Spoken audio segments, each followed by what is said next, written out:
mangan dunia dengan agama, kemudian menjadikan ilmunya sebagai lantaran untuk memakan harta penguasa, kemudian makan barang wakaf dan yatim. Jadi karena ilmunya dia berusaha menduduki jabatan-jabatan strategis di lembaga wakaf atau zakat, yang kemudian di situ dia mengutamakan proyek-proyeknya sendiri di atas kepentingan umat. Wah, itu ulama su. Wal miskini lan wong-wong pira-pira wong miskin. Iki tengere ulama su. Wasarrafu himmatahum lan apa jenenge padha ngingu utawa padha ngumbar sejo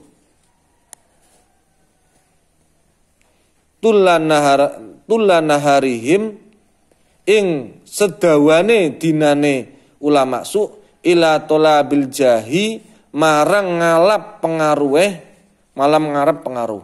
Hari-harinya dia hanya menjadikan dirinya, ilmunya, penampilannya hanya untuk tolabul jahi, mencari pengaruh. Kiai-kiai, ustadz-ustadz hari ini kan cari pengaruh semua. Gawe channel. Padahal ya isinya nggak ada isinya. Ngajinya nggak ngadep kitab. Ngaji nggak ngadep kitab. Padahal ulama-ulama dulu, orang-orang alim itu nggak pernah ngaji senajan ceramah mesti ngadep kitab. Saya masih ingat bapak itu kalau ngaji mesti bawa buku kecil. Jadi ringkasan-ringkasan apa Maulid Nabi nopo itu nggih digembol. Jadi nggak melantaran kamu sudah doktor, sudah profesor, apa luar kepala ndak gitu, Mas. Nah, mesti anak kepleseteng, Mas. Mesti anak kelalene. Nah, ini makanya penting. Jadi sepanjang harinya dia hanya mengumpulkan perhatian publik agar terarah pada dirinya. Bangga, angga-anggaan, sok-sokan, ake-akean santri. Ini salah satu bentuk ulama su. Jadi tapi kalau ternyata karena kealimannya santrinya pinter, terkenal, menang lomba, itu tidak masalah. Tapi itu jangan dijadikan tujuan awal ketika dia mencari ilmu. Nah sekarang sudah tidak punya ilmu, sudah tidak punya ilmu, nggak punya akhlak bahkan, tapi berlomba-lomba menduduki posisi strategis di lembaga-lembaga keulamaan. Ini sudah terjadi beberapa tahun ke belakang. Dan ini efeknya luar biasa terhadap kerusakan moral umat. Ila tolabil jahi marang ngalap pengaruh wal manzilatilan kedudukan. Fi qulubil khalqi ing dalam atine menungso. Wattarrahum lan dadi apa jenenge? Wattarrahum lan nekaake ing ulama su apa zalika mengkono-mengkono himmah, dia punya cita-cita.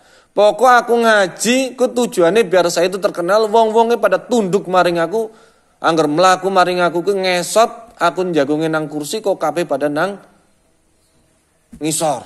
Tujuanmu udah begitu, sudah jelek. Ngaji ku tujuane untuk agar kamu itu menjadi sesembahan manusia.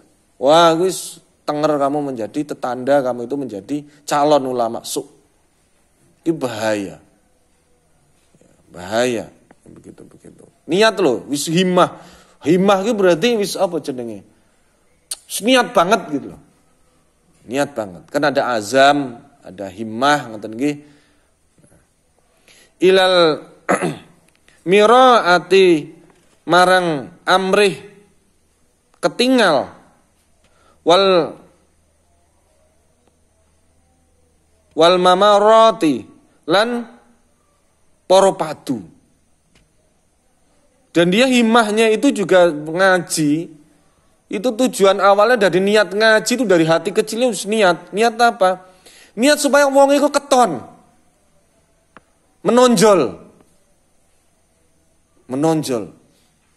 Ya. Arime ora sepira, misalnya serbanan, jubahan, kemudian mengaku tasbih, dididik astagfirullah, subhanallah, masya Allah, Allahu akbar. Gitu.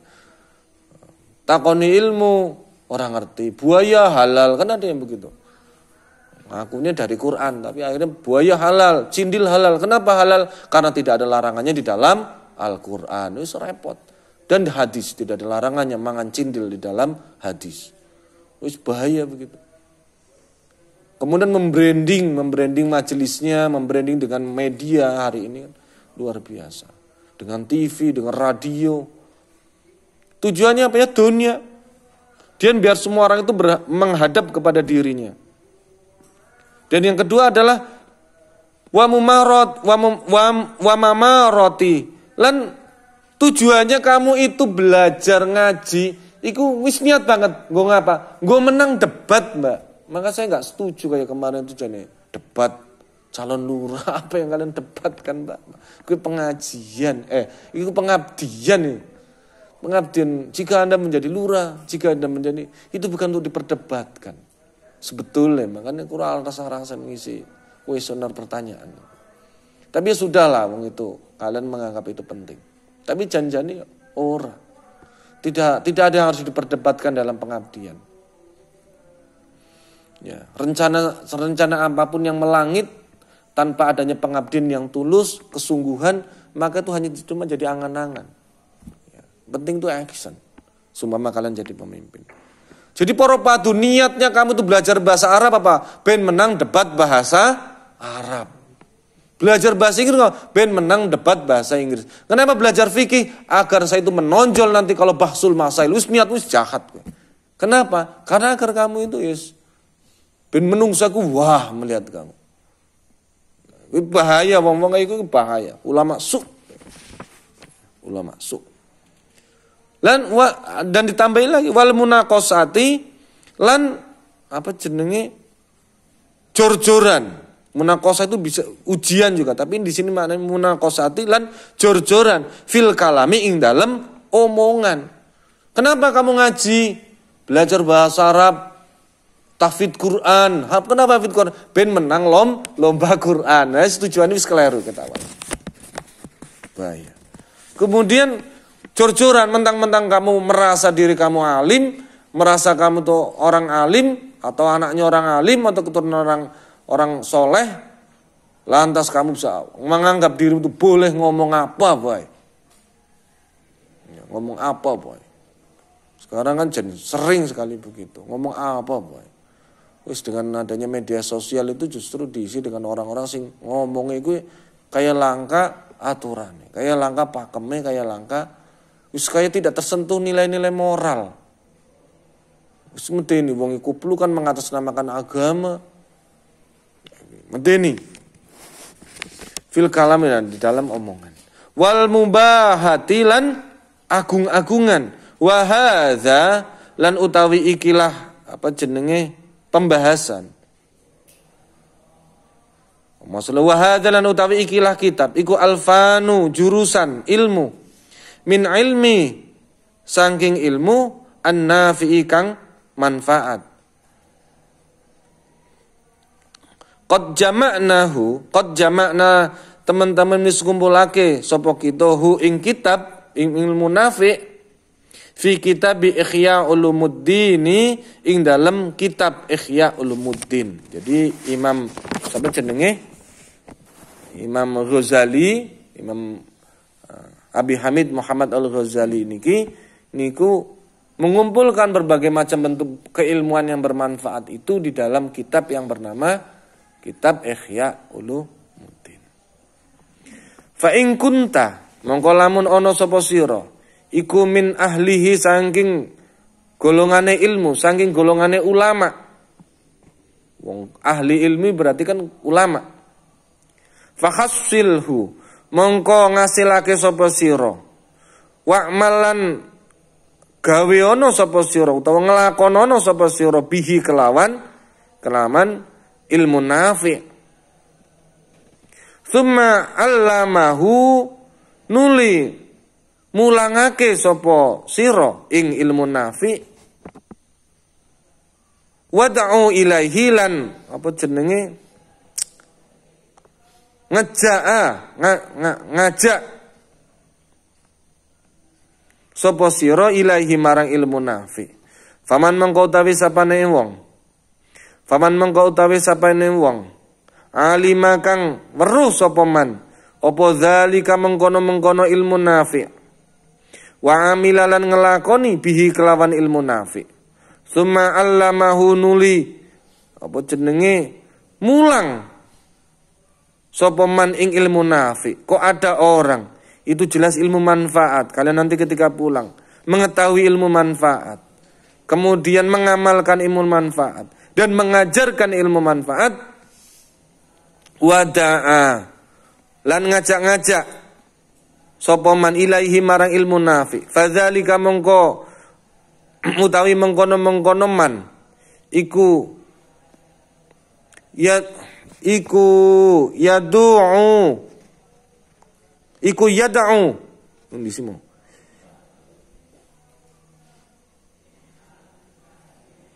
Iku yudai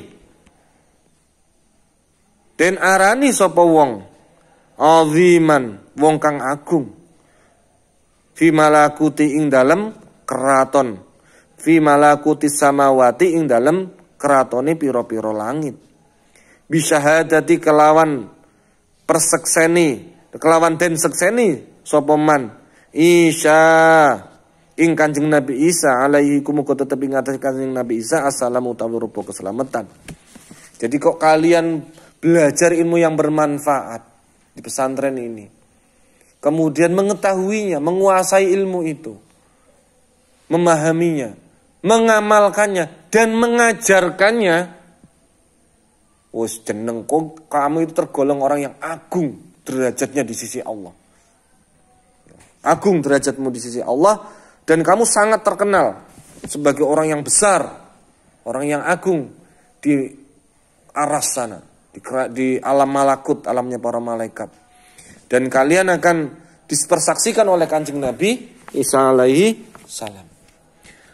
Faroghta mendisi. Fa iza faroghta mongko nalikane wis rampung sapa sira min zalika saking mengkono-mengkono kang sinebut kamu kok sudah selesai ngaji kemudian mengamalkannya dan mengajarkannya islahi mongko bagusi sapa ndimo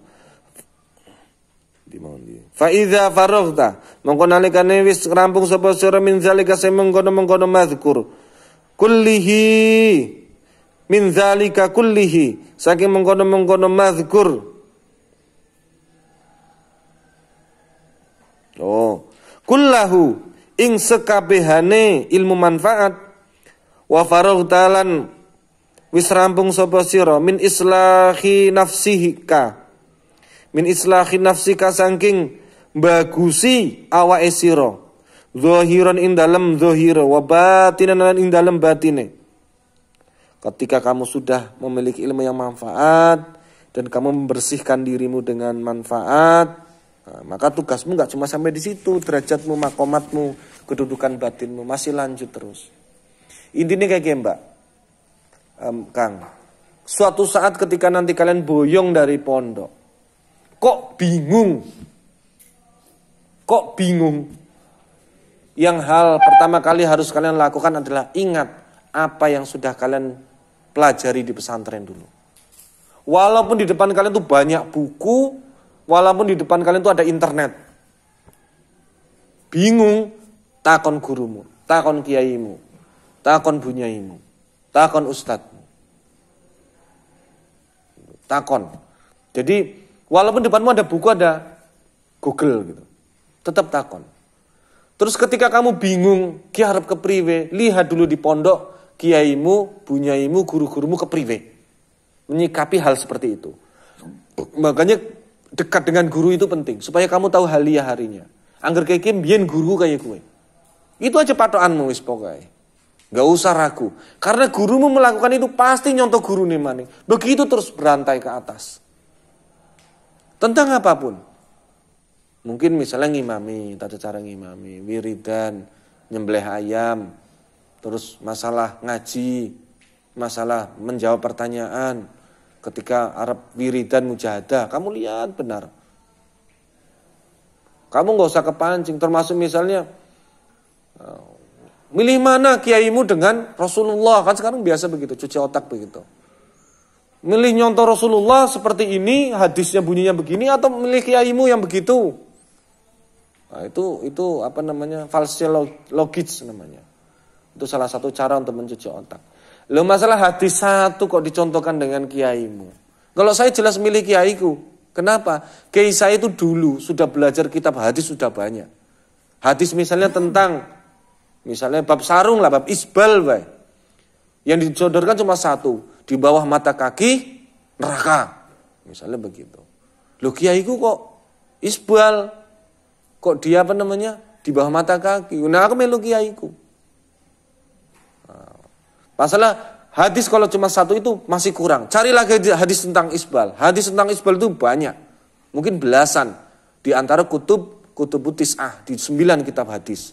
Bukhari, Muslim, Ibnu Majah, Daruqutni, nama malih Tobroni.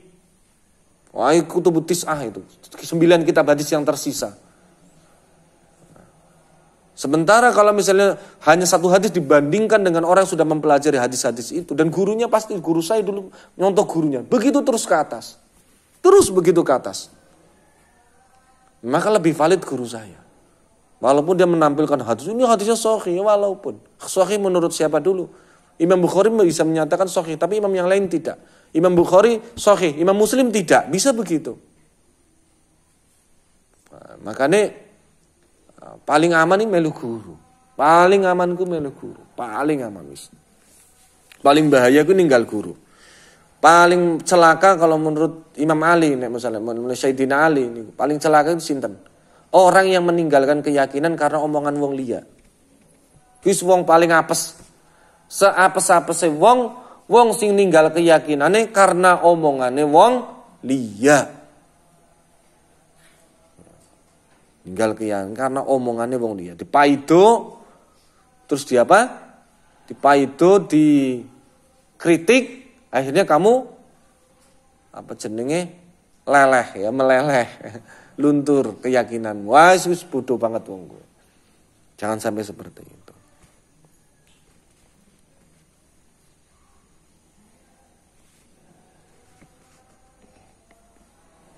Fa idza faraghta mongko nalika wis rampung sapa sira. Fa idza faraghta mongko nalika wis rampung sapa sira min zalika saking mengkono-mengkono mazkur. Kullaha halisu sekabehane. Wa faraghta lan wis rampung sapa sira min islahi nafsika. Saking bagus awake sira, berdamai dengan membagusi dirimu, zahiran ing dalam zahir wa batinan ing dalam batine, wa fudilalan apa jenenge esih turah apa syai'un suwiji-wiji min awqatika saking pira-pira waktune sira. Kok kamu ngaji, memahami, ngamalkan, ngajarkan, kok masih lebih waktumu? Apa yang harus kalian lakukan? Fala ba'sa mongko ora popo, atau fala ba'sa mongko ora bahaya opo antas taghila yen to ketunggul sapa sira bi ilmil madhhabi saking ngerteni madhab, saking ngerteni tata cara, metodologi. Madhab itu metodologi memahami agama namanya madhab. Maka kalau ada orang bebas agama, berarti orang non mazhab, bebas mazhab, berarti dia orang liberal. Maka orang yang langsung mengambil hukum dari Quran dan hadis, itu orang liberal. Mengambil hukum dari Quran. Ingat, Quran dan hadis itu bukan hukum, tapi sumber hukum. Bedakan. Karena untuk mengambil hukum dari Quran hadis, itu perlu ilmu lainnya. Kalau Quran itu setidaknya butuh 8 ilmu, kalau hadis itu setidaknya kalau Quran itu setidaknya butuh 9 ilmu, kalau hadis itu butuh sekitar 7 ilmu. Nahwu, ilmu alat ada cabangnya. Nahwu, mantek, balaghah, ma'ani, bayan. Baru ilmu alat.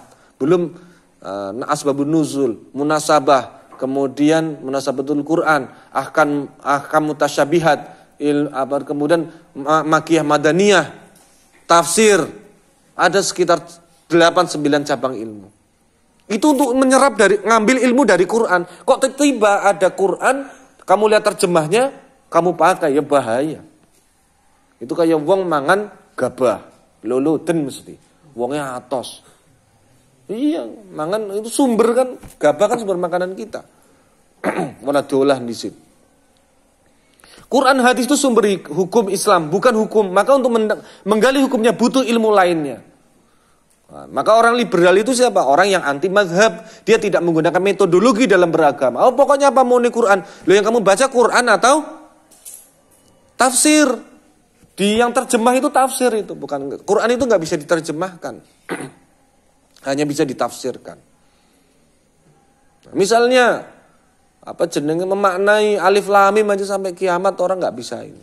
Memaknai misalnya apa mashu misalnya, mashu di Quran itu lihat konteks kalimatnya, lihat kalimat sebelumnya, lihat ayatnya, lihat macam-macam, ditafsiri oleh berbagai macam bentuk sudut pandang. Ada yang tematik, ada yang maudhu'i, ada yang hari ini ada yang apa jenenge tafsir hermeneutik. Tafsir hermeneutik aneh-aneh banget. Ada yang tafsir yang dia tematik, maudhu'i yang setiap bab ekonomi, kesehatan. Ada yang tafsir yang berdasarkan urutan. Jadi Quran itu berdasarkan urutan juznya. Ada yang menurut Quran disusun berdasarkan turunnya. Ada yang begitu. Makanya ya bermazhab yang paling aman itu bermazhab. Beragama otomatis bermazhab. Kalau ada orang-orang yang anti mazhab itu orang-orang yang liberal. Liberal itu apa? Bebas. Karepe dewek. Nafsiri karepe dewek. Ini bahaya. Seperti itu. Akhirnya suwe-suwe ya gue. Binatang itu ulama. Pokoknya apa syaratnya ulama? Man khosyatil lah. Pokoknya sing wedi karo Gusti Allah gue ulama termasuk hewan karena mereka taat tunduk pada perintah kon berkokok ya berkokok, suruh mengembik ya mengembik, suruh mengaum ya mengaum atas perintah Allah karena dia takut pada Allah. Berarti yang takut pada Allah itu ulama. Nah, ana sing ngomong kayak gue berat. Wis bubar negaranya, bubar agama. Sing rusak agama itu kan sebab kayak wong bodoh, duwe corong ngomong. Ku santri putra-putri jangan ada yang begitu.